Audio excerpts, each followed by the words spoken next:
Je ne comprends pas pourquoi personne parle de ce film et je me suis dit que j'allais tout simplement en parler. Il est sorti la semaine dernière, j'ai un peu de retard, veuillez m'excuser, mais j'ai vu Le Testament d'Anne-Lee et il faut qu'on en parle. Alors j'ai menti, je sais pourquoi personne n'en parle, c'est parce que en France il est très mal distribué. Vraiment, j'ai galéré moi pour le trouver dans un cinéma. Autour de chez moi, pour faire simple, il y a 3 cinémas. Il y en a un qui le diffuse et les horaires sont catastrophiques pour moi, c'est-à-dire le soir, très tard, 21h, bim, c'est catastrophique. Mais j'ai pu le voir et franchement, le Testament d'Alni, c'était une très grosse surprise parce que c'est vachement bien en fait. C'est vachement bien et c'est dommage que le film va se planter à cause de sa distribution catastrophique. Ça me fait vraiment très mal au cœur. Mais le Testament d'Alni, vous allez me dire, qu'est-ce que c'est? Eh ben, on va en parler. Réalisé par Mona Fastvolt, coécrit avec son mari Brady Corbett. Si Brady Corbett vous dit quelque chose, c'est parce qu'il a peut-être sorti un film l'année dernière qui s'appelle ou peut-être même il y a 2 ans, pardon, qui s'appelle The Brutalist, qu'il a coécrit avec Mona Fastvold. Il se passe la balle du coworking, c'est génial, ils sont mignons. Et donc, elle a coécrit le film avec son mari. Et de quoi parle le film? On y suit Anne Lee, qui est une jeune femme qui va se retrouver à devenir la mère spirituelle d'un culte, d'une secte, vous appelez ça comme vous le souhaitez, un culte qui voue son existence au Christ, à l'abstinence et à l'égalité pour tous, et elle va propager sa voix à travers l'Angleterre et à travers les États-Unis, suivi de ses fidèles.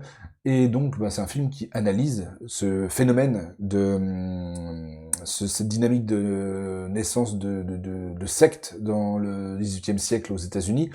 C'est alors au départ, on voit qu'évidemment c'est entouré de bonnes intentions, mais forcément, ce genre de culte dans un monde qui n'a pas l'habitude de voir ce genre de choses, va forcément mener à des dérives, que ce soit d'un côté ou de l'autre, et le film analyse ça de manière relativement intéressante. Alors, ça peut en rebuter certains, parce que oui, ça parle beaucoup de religion, et en plus de ça, vous saupoudrez tout ce petit truc de comédie musicale. Alors, c'est pas une comédie musicale à proprement parler comme on a l'habitude de les voir, parce que les musiques qu'on peut entendre dans le film sont chantées par les personnages lors des prières. Lors des prières, ils dansent, ils bougent leurs mains, ils bougent leurs bras, ils bougent leurs jambes, ils chantent, il y a un travail sur la respiration également. C'est presque des sortes de trance. Et donc c'est là qu'on peut entendre certaines de ces chansons. J'ai pas parlé du casting, mais le casting évidemment. Amanda Seyfried, Lewis Pullman, Thomasine Mackenzie, entre autres. Amanda Seyfried, j'avais oublié que c'était une bonne actrice. J'avais vraiment oublié que c'était une bonne actrice parce que là, franchement, elle crève l'écran. On a pu la voir récemment dans La Femme de ménage et là, pour le coup, elle brillait pas du tout. Le très mauvais Femme de ménage, hein, vraiment, je vous déconseille de le voir. Après, bon, visiblement, il a beaucoup marché, donc ça a plu à des gens, pas le public. Enfin, je pense que je suis pas le public, mais bon. Donc Amanda Seyfried prouve qu'elle est une très bonne actrice. Elle l'avait démontré en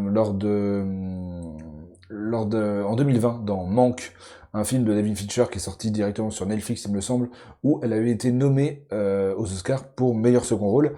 Elle a également confirmé qu'elle était une très bonne actrice en 2022 dans The Dropout. C'est une mini-série de ce que j'ai compris, mais je ne l'ai pas vue. Elle a gagné l'Emmy Awards de la meilleure actrice, visiblement, mais c'est une mini-série que je n'ai pas vue. Et à côté de ça, elle a fait des films un peu anecdotiques, notamment La Femme de ménage.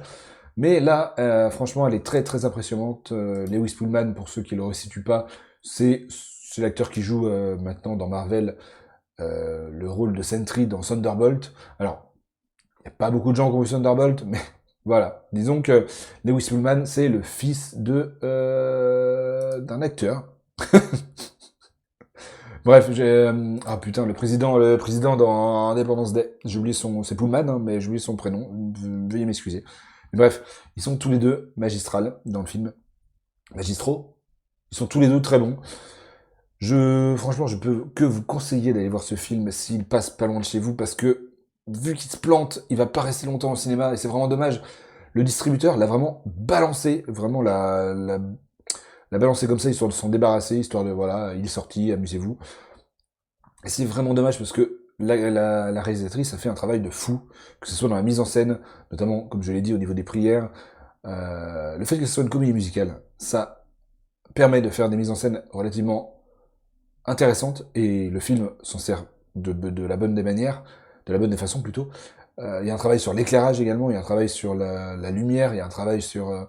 c'est hyper intéressant, quand j'ai vu le film, je me suis retrouvé à être vraiment hypnotisé. C'est un film qui est envoûtant, je trouve. Mais disons que un poil long peut-être. Un poil long. La fin, il y a un ventre mou à la fin, à mon sens. Tu pourrais enlever 10 minutes du film, sincèrement. Peut-être même 15. Il fait 2h17, il pourrait faire que 2 heures. Ça lui ferait le plus grand bien, je pense. Mais l'histoire est hyper intéressante, l'histoire est prenante. Je vous ai dit, j'ai été vraiment happé par l'histoire. Et Amanda Seyfried crève l'écran. Voilà, c'est une bonne actrice, c'est une très très bonne actrice, et je m'en veux, vraiment, de m'en être rendu compte si tard quand même, parce que, bon, elle est pas très vieille, elle a 40 ans, mais, mais voilà, je l'ai vue dans certains films avant, où elle était là plus comme l'actrice jolie qui est là pour faire jolie, en fait, et elle n'arrivait pas à mettre en avant ses talents d'actrice, et là, c'est clairement le cas. Si vous avez l'occasion, sincèrement, de voir le film, foncez, parce que il se peut qu'il reste que quelques semaines sur nos grands écrans, et ce serait vraiment dommage de passer à côté de ça. Je sais que certaines personnes vont pas être le public, comme je l'ai dit, c'est fort, l'accent est mis très fort sur la religion, sur le culte, et en plus comédie musicale, donc voilà, ça va rebuter certaines personnes, mais je vous invite sincèrement à vous y intéresser le plus vite possible, et à me faire vos retours dans les commentaires. La vidéo sera relativement assez courte, vous aurez plusieurs vidéos cette semaine, pas de films qui sont sortis cette semaine, parce que je vais les voir relativement tard dans la semaine, je vais en voir un samedi, si par miracle j'arrive à faire une vidéo dimanche, vous l'aurez peut-être lundi prochain, enfin bref, veuillez m'excuser si la vidéo est plus courte que d'habitude, mais voilà, le Testament d'Annie pour moi c'est validé, c'est vraiment validé, c'est un petit bijou, que ce soit esthétique ou au niveau de l'histoire, au niveau de tout global, c'est bien, c'est vachement bien en fait, c'est tout. Voilà, je peux faire une vidéo pour dire ce film il est bien, allez le voir. Mais bon, vous avez compris le principe. Foncez, le Testament d'Annie de Mona Fassvold. Pareil, je me suis pas forcément intéressé à sa filmo, à cette dame, et je vais fortement m'intéresser à sa filmo maintenant, parce que j'ai été convaincu. Voilà, écoutez, c'était une petite vidéo voilà, petite vidéo pour combler le manque de vidéos qu'il y a eu. J'espère que ça vous a plu, et on se retrouve rapidement pour une nouvelle critique. C'était Fabien, salut tout le monde.